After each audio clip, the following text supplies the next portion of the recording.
엄마, 이제 저희 집 그만 오셔도 될 것 같아요. 선우도 혼자 집에 알아서 잘 있더라고요. 너희들은 진짜 너무한 거 아니냐? 아까 너랑 선우 엄마랑 이야기한 거 다 들었어. 선우 어릴 때는 그렇게 도와달라고 부탁을 했으면서 이제는 필요 없어지니까 귀찮다고? 차라리 처음부터 솔직하게 이제부터 안 와도 된다고 말했으면 좋잖아. 어머님, 저희도 그동안 서운한 거 많았어요. 그런데도 매달 용돈까지 드리면서 어머님이 손주 실컷 보시게 참았던 거예요. 뭐라고? 너 지금 그게 무슨 소리야? 저희 형편에 어머님 용돈 드리는 것도 부담스러웠어요. 다른 부모님들은 자식들 아이 낳으면 힘들까봐 알아서 봐주신다고 하는데 매달 당연하게 용돈 받아가신 것도 조금 눈치 없으신 거예요. 그리고 이제 우리 애도 다 컸는데 적당히 빠져주셔야 하는 거 아닌가요? 그래, 너 말을 들으니 내가 눈치가 없었다. 오늘 이야기 속의 주인공은 66세 김 씨와 그녀의 아들 며느리에 대한 사연입니다. 김 씨는 남편과 함께 그동안 헌신적으로 손주를 돌봐주었어요. 손주가 너무나도 예쁘고 사랑스럽지만 처음부터 본인이 원해서 한 일은 아니었어요. 회사에 복직해야 하는데 애 봐줄 사람이 없다면서 울고불고 바짓가랑이를 붙들며 부탁을 하던 며느리 때문이었습니다. 요즘 사람들은 양가 부모의 도움 없이 애 키우면서 맞벌이하는 것이 얼마나 힘든 일인 줄 잘 알았기 때문에 고민 끝에 도와줄 수밖에 없었죠. 애 키우느라 힘들어하는 아들 며느리의 모습을 두 손 놓고 지켜보는 것도 힘든 일이었습니다. 하지만 이제 힘든 시기가 지나고 아이가 어느 정도 커갈수록 지금까지 희생을 한 시부모가 눈의 가시로 여겨지는 것 같았어요. 이제는 뭘 해도 불만이 많았고 뒤에서는 대놓고 시부모 험담을 하기 시작했죠. 아이가 컸으면 눈치껏 손 떼고 물러나야 하는 게 아니냐고 말하는 며느리 때문에 김 씨는 크게 상처를 받게 되었습니다. 옛말에도 애 봐준 공은 없다고 들었는데 이 정도로 비난받을 줄은 꿈에도 몰랐죠. 그리고 그런 며느리 뒤에서 아들마저 부모를 골치 아픈 존재 정도로 생각하는 듯 했습니다. 김 씨 부부는 이제 더 이상 자식을 위해 헌신하지 않기로 결정했어요. 고마워할 줄 모르는 놈들을 위해 남은 인생을 낭비하지 않기로 마음을 먹었습니다. 김 씨 부부는 슬아의 딸 하나, 아들 하나가 있었어요. 아이들이 어렸을 때는 김 씨도 몇 년 동안 집에서 살림과 육아만 했던 적도 있었습니다. 그래도 육아가 너무 힘들어서 혼자 펑펑 울기도 했었죠. 아이들은 너무 예쁘고 사랑했지만 육아를 다시 하고 싶지는 않았어요. 그래서 자식들이 결혼하고 나서도 손주들을 봐줄 생각이 없었습니다. 다행히 딸이 결혼했을 때는 그런 일은 없었어요. 시집을 멀리 다른 지역으로 가기도 했고 사업을 하는 사위 덕분에 형편이 여유가 있어서 육아 도우미를 많이 쓰곤 했었습니다. 김 씨는 애초에 손주 욕심이 별로 없었고 이미 딸이 손주를 낳았기 때문에 아들은 결혼을 해서 어떻게 살던 크게 신경 쓰지 않았어요. 하지만 아들과 며느리는 하루라도 빨리 아이를 갖고 싶어 했고 결혼하고 몇 달 지나기도 전에 바로 임신 소식을 알렸습니다. 아들의 신혼집은 김 씨 집에서 멀지 않았기 때문에 임신 소식을 들었을 때 기쁨과 함께 약간 걱정이 되기도 했어요. 그리고 며느리가 아이를 낳고 얼마 후 그 걱정은 현실이 되었습니다. 처음엔 안 싸더니 아이를 봐주겠다고 하며 아들의 집에 들어가 같이 살기 시작했어요. 며느리 입장에서도 친정엄마가 도와주는 편이 나았고 어느 정도 안심을 하고 있었습니다. 그러나 사돈이 아들 집에 들어간 지 반년 정도 지났을 때부터 안 싸더니 여기저기 아프다는 소리가 아들을 통해서 종종 한 번씩 들려왔어요. 장모님이 이번에는 허리가 안 좋으신가 봐요. 내일 댁으로 돌아가셔서 당분간 병원 진료 받으셔야 할 것 같다 하네요. 그래? 얼마 전에도 손목이랑 무릎이 안 좋다고 하시더니 애 보는 게 많이 힘드신가 보네. 그런가 봐요. 그나저나 지영이가 걱정이네요. 지금도 많이 힘들어 하는데. 허리가 아프다며 본가에서 병원 치료를 받겠다고 돌아간 안사도는 그 길로 돌아오지 않았습니다. 며느리는 회사 사정상 육아휴직을 딱 1년간 쓸 수 있었고, 사돈이 집으로 돌아갔을 때는 회사 복직을 2달도 남겨두지 않은 시점이었어요. 그때부터 며느리는 혼자 집에서 아이를 보며 매일 힘들다고 우는 소리를 했습니다. 김 씨도 마음은 아팠지만 나서서 애를 봐준다고 하기 부담스러워서 걱정만 하고 있었어요. 그러다 며느리의 회사 복직 시기를 2주 남겨두고 아들과 며느리는 김 씨 부부를 찾아왔습니다. 엄마가 도와주셔야 해요. 지영이 이번에 회사 다시 못 돌아가면 안 돼요. 정사정이 그렇게 안 좋으면 몇 달만 더 쉰다고 하면 안 되니? 어머님, 저희 회사에 사람이 부족해서 1년도 정말 사정 많이 봐준 거예요. 지금 제가 더 쉰다고 하면 제 자리에 다른 사람 뽑을지도 몰라요. 며느리는 안 그래도 몇 달 더 쉬고 싶다는 의사를 회사에 전했는데 사장이 절대 안 된다며 무조건 복직을 하던지 아예 그만두라는 말을 했다고 하는 겁니다. 이제 돌이 막 지난 손주라서 하루에 몇 시간만 보는 것이 아니라 김 씨가 종일 아이를 봐주어야 하는 상황이었어요. 애 클 때까지 기다리면 저 다신 직장 못 다닐지도 몰라요. 안 그래도 일할 곳도 별로 없는데. 아들은 발을 동동 구르며 부탁을 했고 며느리는 얼마나 간절한지 눈에 눈물까지 그렁그렁 고여 있었습니다. 그런 부탁을 거절할 수가 없어서 일단 다른 방법을 찾을 때까지는 김 씨가 아들의 집을 출퇴근하며 손주를 봐주기로 했죠. 어머님, 저희 퇴근했어요. 선우는 자요? 그래, 조금 전에 재웠어. 너희들 저녁 먹으라고 찌개 끓여놨으니까 반찬만 꺼내서 챙겨 먹어라. 알겠어요. 정말 감사해요. 아침에 며느리 출근할 시간에 아들의 집에 도착해서 하루 종일 아이를 보고 남는 시간에 청소와 빨래를 하다 보면 하루가 정신없이 지나갔어요. 항상 아들 며느리가 퇴근해서 집에 돌아오고 난 뒤에야 김 씨도 집으로 갈 수 있었기 때문에 매일 12시간 넘게 일을 하고 있는 것과 마찬가지였습니다. 이런 생활을 1년이나 계속했고 손주가 2돌이 넘었을 때부터는 아들에게 아이를 집으로 데려오고 데려가라고 말했죠. 아무래도 김 씨가 매일 아들 집을 왔다 갔다 하는 시간이 줄어드니 한결 나았고 집에는 김 씨의 남편도 함께 있어서 같이 아이를 볼 수 있으니 좋았죠. 아이고 이놈아, 하랩이 허리 부러지겠다. 그냥 눕혀놓으라니까. 그 무거운 애를 왜 하루 종일 안고 난리예요? 애가 안아달라는데 어떻게 그럼? 환갑이 진작 넘은 부부는 손주를 돌보느라 몸이 상하는 줄도 몰랐어요. 아들의 키가 188이라 그런지 손주는 또래 아이들에 비해 훨씬 빨리 크는 것 같았고 들고 있으면 여기저기 온몸에서 비명을 지를 정도였어요. 김 씨 부부는 손주를 보면서 맞벌이하는 아들 며느리를 위해 반찬도 만들어 건네주곤 했습니다. 김 씨도 남편도 힘들었지만 불평 한마디 없이 손주를 키웠죠. 그런데 아들이 늦게 퇴근한다고 해서 손주를 김 씨가 데려다 준 날이 있었는데 안방에서 전화 통화하는 며느리의 목소리를 듣게 된 적이 있었어요. 아, 엄마, 우리 시어머니가 만드는 음식은 진짜 맛이 없다니까.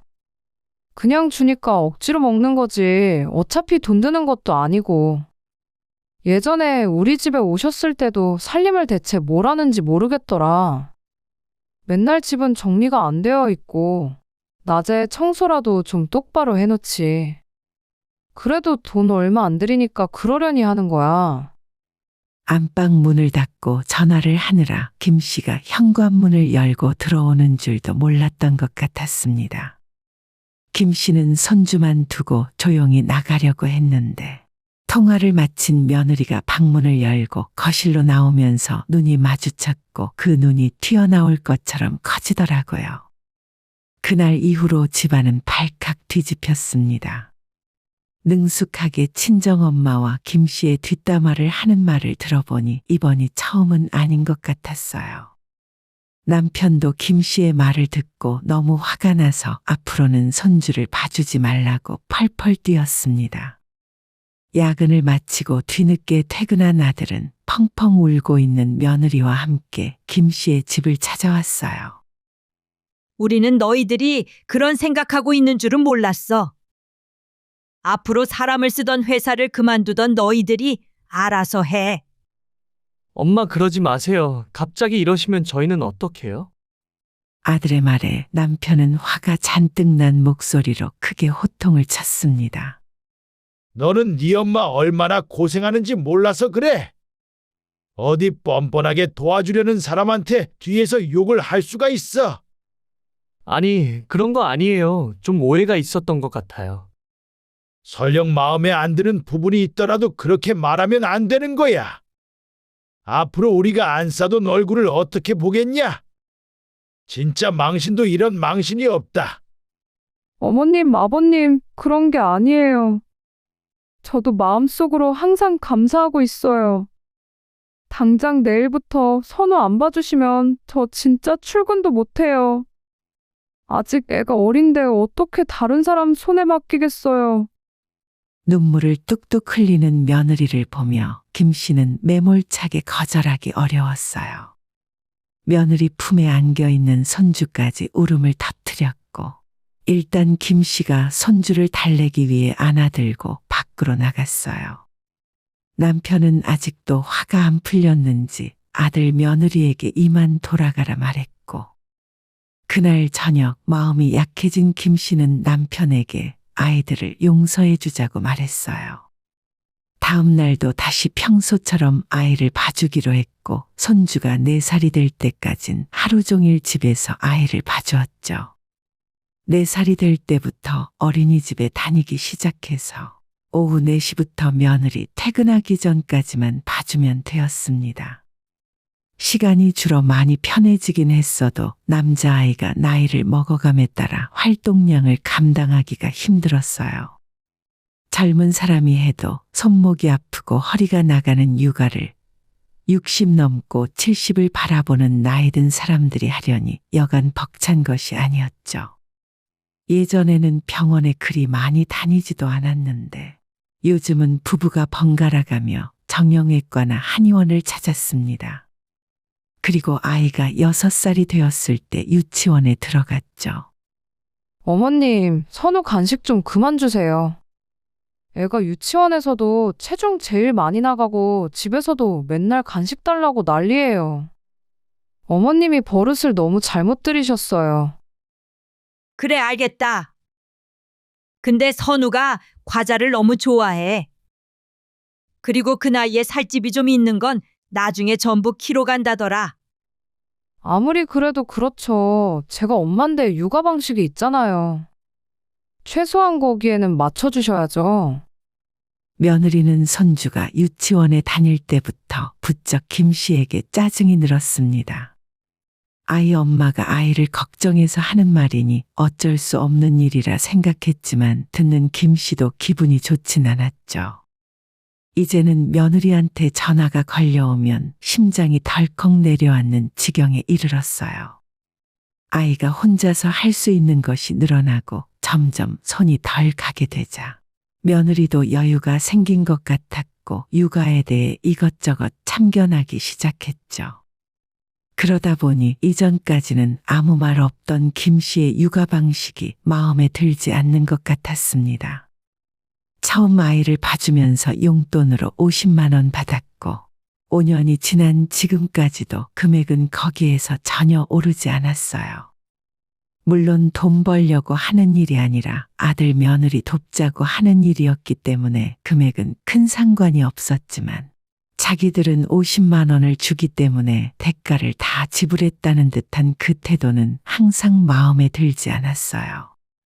예전에 안 싸더니 집에 찾아와 몇 달간 아이를 봐줬을 때는 한 달에 200만 원씩 줬다는 말을 듣기도 했는데 돈 이야기를 꺼냈다가는 아들 며느리가 부담스러워 할 것 같아 그 말을 듣고도 모른 척 넘겼습니다. 몇 년 동안 자식들이 아무 걱정 없이 회사를 다니고 맞벌이로 돈을 벌 수 있었던 건 김씨 부부의 도움이 한몫했다고 생각하는데 아들과 며느리는 고작 50만 원으로 모든 대가를 다 지불했다고 생각했어요. 어느 날 평소처럼 손주 유치원 끝나는 시간에 맞춰 데리러 갔고 아들의 집에서 며느리가 올 때까지 기다리고 있었어요. 평소 집에 돌아오면 저녁 7시가 넘는데 그날따라 6시도 되기 전에 며느리가 집으로 들어왔습니다. 오늘은 일찍 왔네. 네, 몸이 좀 안 좋아서요. 저 좀 잘게요. 어디 안 좋아? 약이라도 먹고 자. 아니요, 괜찮아요. 며느리는 안방 문을 닫고 들어갔습니다. 많이 피곤해 보여서 뭐라고 더 이상 말을 걸 수도 없었어요. 그렇게 며느리가 방에 들어가고 10분 정도가 지났을 때 울먹거리는 며느리의 목소리가 들리기 시작했어요. 아마 아들과 전화 통화를 하는 것 같았죠. 언제까지 이렇게 살아야 돼? 집에 오면 항상 어머님 있잖아. 아니, 당신이 이야기하라고. 당신 엄마잖아. 선우 다 컸는데 이제 그만 좀 오시라고 해. 눈치가 없어도 정도가 있지. 그 말은 마치 거실에 있는 김 씨가 들으라고 하는 소리 같았죠. 너무 큰 충격이라 다리에 힘이 풀리고 이대로 조용히 나가야 하나 고민이 되더라고요. 어쩔 줄을 몰라 숨죽이고 있는 사이에 아들이 퇴근해 돌아왔습니다. 엄마 저 왔어요. 아직 집에 계셨네요. 지영이는요? 몸 안 좋다고 안방에 누워 있어. 그래서 너 올 때까지 기다리고 있었지. 아들이 왔으니 손주를 넘기고 집에 가려 일어났습니다. 그런 김 씨에게 아들이 이런 말을 꺼냈어요. 엄마, 이제 저희 집 그만 오셔도 될 것 같아요. 선우도 혼자 집에 알아서 잘 있더라고요. 그러자 며느리가 방금 했던 이야기가 자신에게 하는 소리라고 확신을 하게 되었죠. 정말 배신감도 이렇게 큰 배신감은 없었습니다. 너희들은 진짜 너무한 거 아니냐? 아까 너랑 선우 엄마랑 이야기한 거 다 들었어. 선우 어릴 때는 그렇게 도와달라고 부탁을 했으면서 이제는 필요 없어지니까 귀찮다고. 차라리 처음부터 솔직하게 이제부터 안 와도 된다고 말했으면 좋잖아.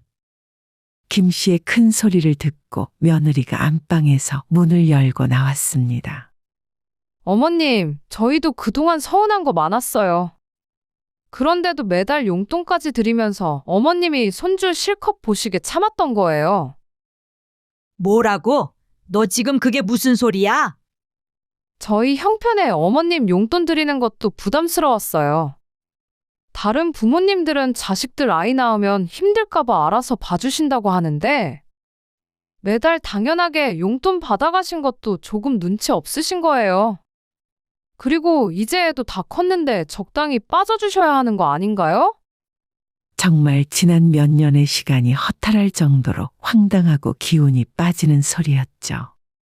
아이가 어릴 때는 김씨 부부를 찾아와 바짓가랑이를 붙들며 눈물로 호소하더니 이제는 아이가 어느 정도 컸다고 해서 김씨를 눈치 없는 노인네 취급을 하며 쫓아내려고 하는 겁니다. 그래, 너 말을 들으니 내가 눈치가 없었다. 김 씨는 더는 입을 열지 않았고 가방을 챙겨 들어 나왔어요.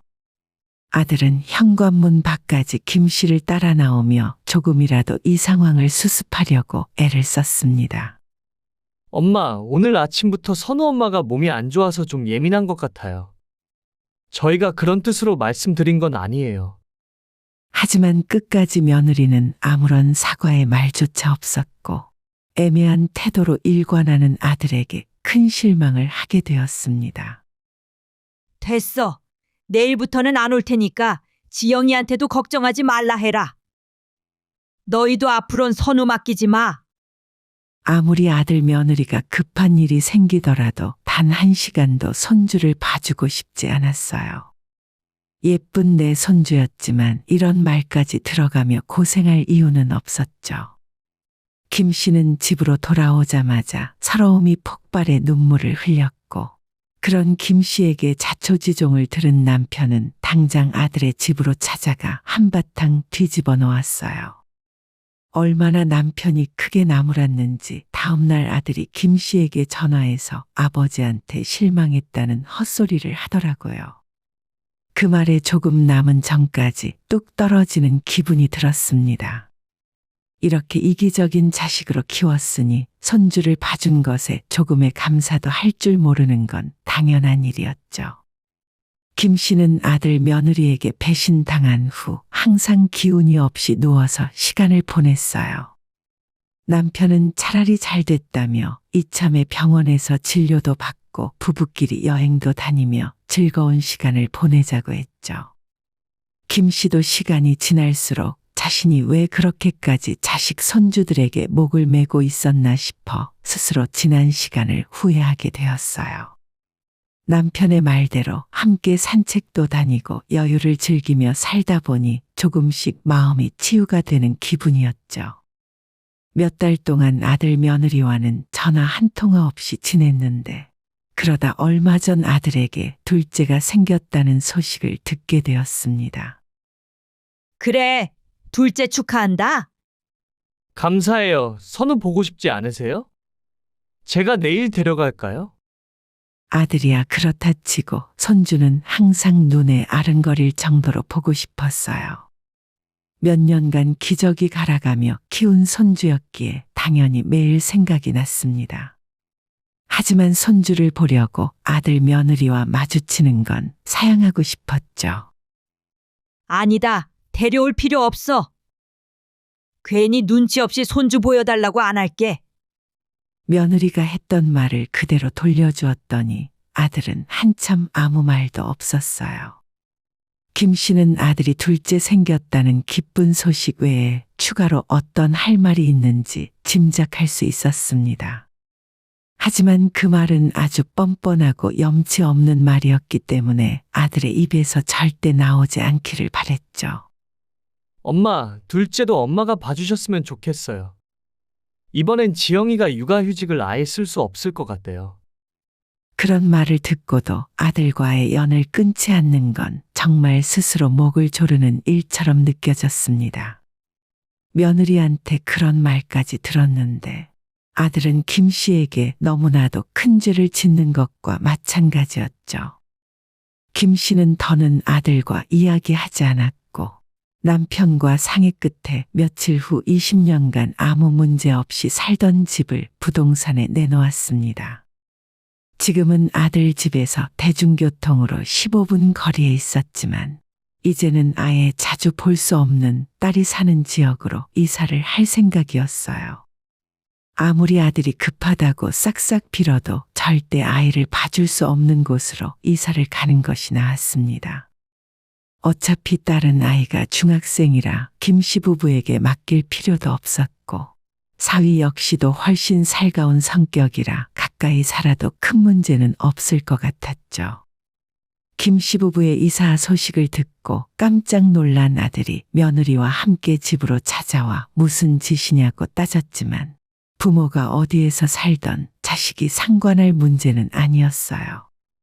엄마, 진짜 이러실 거예요? 저희는 그럼 어떡하라고요? 너는 내가 한 달에 50만 원 주면 불평불만 없이 애 봐주는 사람인 줄 아니? 이젠 우리도 여유 있고 재미나게 살 거야. 너도 양심이 있으면 우리한테 그런 부탁하면 안 돼. 예전에 지영이가 나보고 눈치껏 그만 오라고 했지? 너희들도 눈치껏 내 인생에서 사라져다오. 김 씨의 마지막 말에 아들과 며느리는 더 이상 아무 말도 못하고 물러갔어요. 그로부터 며칠 뒤에 살던 집을 싹 정리하고 딸이 사는 집에서 10분 떨어진 곳에 새 아파트로 이사를 갔습니다. 지방이라 평수가 넓은 신축인데도 살던 집의 반값도 안 되었고 남은 차액으로 부부가 풍족한 노후를 보내고도 남을 돈이었어요. 앞으로는 자식 일에 더 이상 관여하지 않기로 결심했죠. 엄마, 지영이도 이제 반성 많이 하고 있어요. 최소한 어린이집 보낼 때까지만이라도 맡아주세요. 둘째가 태어난 아들은 또 염치 없는 부탁을 했고 아들을 피해 이사까지 왔는데 더 이상 시달리고 싶지 않았습니다. 그래도 거절하고 전화를 끊었고 김 씨는 남편과 보란 듯이 제주도로 한 달 살기를 하러 떠났습니다. 김 씨는 이제 부부의 인생만 신경 쓰기로 했어요. 이사를 한 것도 정말 잘한 일이었고 육아휴직을 쓰던 말던 앞으로 벌어질 일은 아들과 며느리가 책임질 일이었습니다. 오늘의 영상은 여기까지입니다. 이 글을 보신 모든 분들의 노년에 웃음과 행복만 가득하기를 기원합니다.